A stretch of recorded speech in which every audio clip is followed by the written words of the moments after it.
नमस्कार, मैं Shreya digital India news में आप सभी का स्वागत है। बढ़ते आज की खबरों की ओर। सरकार का इंडिगो पर कड़ा एक्शन। एयरलाइन की उड़ानों में 10% की कटो। नागरिक उड्डयन मंत्रालय ने इंडिगो एयरलाइन की उड़ानों में 10% कटौती की करने का कड़ा निर्देश दिया है। पिछले हफ्ते क्रू रोस्टर, फ्लाइट शेड्यूल और संचार की कमी जैसे आंतरिक क्रू प्रबंधन के कारण यात्रियों को हुई भारी असुविधा को देखते हुए यह फैसला हुआ है। मंत्रालय का मानना है कि एयरलाइन के संचालन को स्थिर करने और रद्दीकरण की घटनाओं को कम करने के लिए यह कटौती जरूरी है। हालांकि इस कटौती के बावजूद इंडिगो अपने सभी मौजूदा गंतव्यों पर उड़ानें जारी रखेगा। एसआईआर पर सुप्रीम कोर्ट सख्त। सुप्रीम कोर्ट ने चुनाव आयोग की उस प्रक्रिया पर गंभीर सवाल खड़े किए हैं जिसमें आयोग ने कई राज्यों में मतदाता सूची का विशेष गहन पुनरीक्षण शुरू किया है। अदालत ने सीधा सवाल किया कि क्या आयोग इतने व्यापक अधिकार रखने के बावजूद किसी संदिग्ध नागरिक पर प्रारंभिक जांच भी नहीं कर सकता। मुख्य न्यायाधीश सूर्यकांत की अगुवाई वाली पीठ ने यह मुद्दा उठाते हुए कहा कि यदि मतदाता सूची को साफ सुथरा रखना आयोग की जिम्मेदारी है तो शुरुआती जांच उसके अधिकार क्षेत्र के बाहर कैसे हो सकती है। भाजपा सांसद निशिकांत का राहुल पर पलटवार। भाजपा सांसद निशिकांत दुबे ने मंगलवार को लोकसभा में विपक्ष के नेता राहुल गांधी पर ईवीएम पर उनके द्वारा उठाए गए सवालों को लेकर निशाना साधा है। संसद के निचले सदन में चुनाव सुधारों पर चर्चा में भाग लेते हुए भाजपा सांसद ने कहा कि गांधी यह दावा कैसे कर सकते हैं कि चुनाव आयोग सत्ता में बैठे लोगों के साथ मिलकर चुनाव को प्रभावित कर रहा है, जबकि कांग्रेस ने ऐतिहासिक रूप से उन लोगों को पुरस्कृत किया है जो चुनाव निकाय में प्रमुख पदों पर थे। अमित शाह ने सभापति को सौंपी वंदे मातरम का अपमान करने वाले दलों की सूची।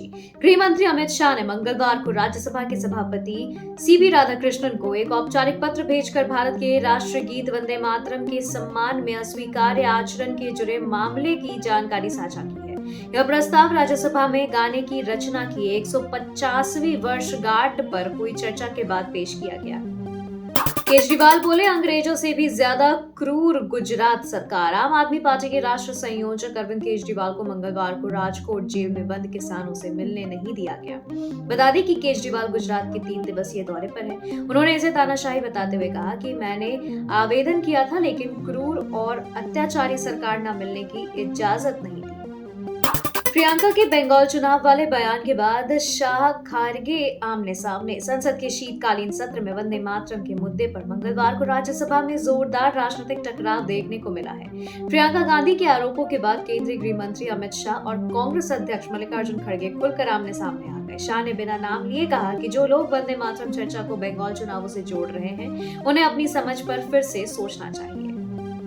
वंदे मातरम पर मौलाना मदनी बोले, मरना स्वीकार लेकिन शिक्र नहीं। संसद में वंदे मातरम पर हुई बहस पर जमीयत उलमाए हिंद के अध्यक्ष मौलाना अरशद मदनी ने कहा है कि हमें किसी के वंदे मातरम पढ़ने या गाने पर कोई आपत्ति नहीं है, लेकिन हम यह बात फिर से स्पष्ट करना चाहते हैं कि मुसलमान केवल एक अल्लाह की इबादत करते हैं और अपनी इस इबादत में किसी दूसरे को शरीक नहीं कर सकता। कांग्रेस नेता सोनिया गांधी को राउज एवेन्यू कोर्ट का नोटिस। दिल्ली के राउज एवेन्यू कोर्ट ने मंगलवार को कांग्रेस नेता सोनिया गांधी और दिल्ली पुलिस को उच्च याचिका पर नोटिस जारी किया है जिसमें मजिस्ट्रेट अदालत द्वारा गांधी के खिलाफ प्राथमिकी दर्ज करने का आदेश देने से इनकार करने को चुनौती दी गई थी।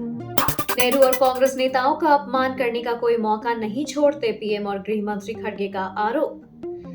संसद के शीतकालीन सत्र में मंगलवार को चुनाव सुधार पर चर्चा हो रही है। इस दौरान कांग्रेस अध्यक्ष मल्लिकार्जुन खड़गे ने प्रधानमंत्री नरेंद्र मोदी और केंद्रीय गृह मंत्री अमित शाह पर निशाना साधा। खड़गे ने कहा कि पीएम मोदी और गृह मंत्री शाह जवाहरलाल नेहरू और कांग्रेस के अन्य नेताओं का अपमान करने का कोई मौका नहीं छोड़ते।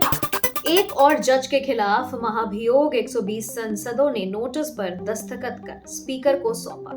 संसद के मौजूदा शीतकालीन सत्र में मद्रास हाई कोर्ट के एक सिटिंग जज के खिलाफ महाभियोग लाने की तैयारी पूरी हो गई। विपक्षी इंडिया गठबंधन के करीब 120 सांसदों ने उस नोटिस पर दस्तखत कर दिए। मंगलवार को तमिलनाडु की सत्ताधारी पार्टी द्रविड़ मुनेत्र कड़गम के अगुवाई में विपक्षी दलों के सांसदों के एक प्रतिनिधि मंडल ने लोकसभा अध्यक्ष ओम बिरला को महाभियोग लाने की मांग करने वाला यह प्रस्ताव सौंपा है। खबरों के सिलसिलों में फिलहाल इतना ही। बने रहे डिजिटल इंडिया न्यूज के साथ। नमस्कार।